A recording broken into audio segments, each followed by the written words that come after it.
Welcome back again today. Paul Cuffe was an American ship owner, sea captain, merchant, and abolitionist known for his advocacy of Black economic self-sufficiency and his support for early efforts to establish a self-governing Black settlement in West Africa. He was born in 1759 in Cuttyhunk Island, Massachusetts. He was the son of Cuffe Slocum, a formerly enslaved man of Akan origin from West Africa, and Ruth Moses, a Native American free woman.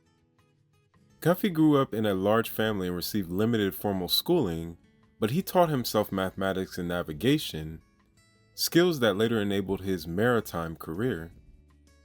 As a young man, he worked on coastal ships and whaling vessels.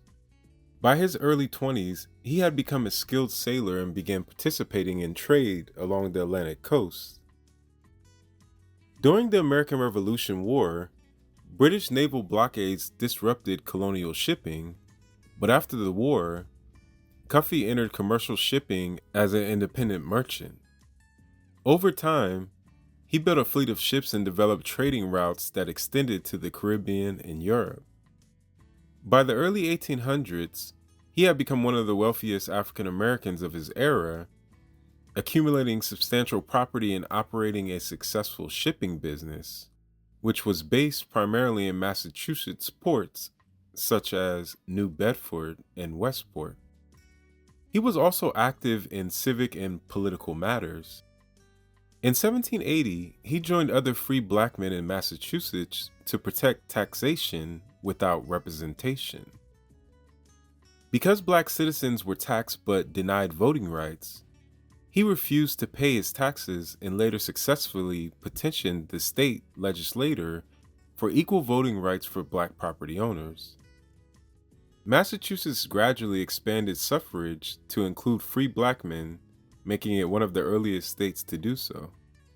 A devoted Quaker, he became deeply involved in abolitionist and educational efforts. He helped finance schools for African Americans and supported initiatives aimed at improving economic independence within the Black communities.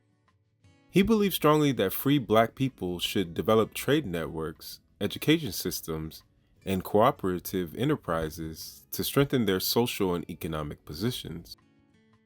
Cuffe is most widely known for his involvement in the early movement to establish a settlement for free Black Americans in West Africa.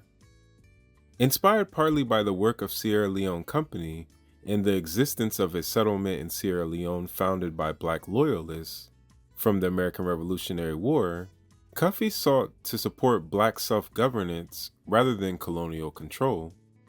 In 1815, he financed and organized a voyage at his own expense, transporting 38 free Black Americans to Sierra Leone aboard one of his ships.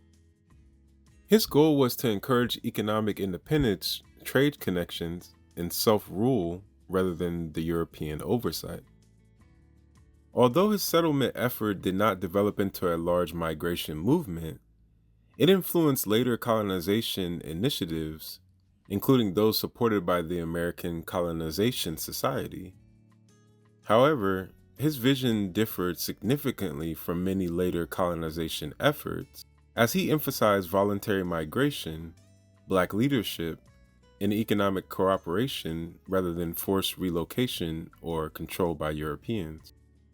He would pass away in 1817 at the age of 58 in Westport, Massachusetts. At the time of his death, he was widely respected for his business success, philanthropy, and advocate of racial equality. Historians regard him as an early prominent of Black economic nationalism and transatlantic Black self-determination. Please like, subscribe, turn on the bell notification so you get all my videos. Add me on all social medias. And until next time, peace. One love. So catch me if I fall.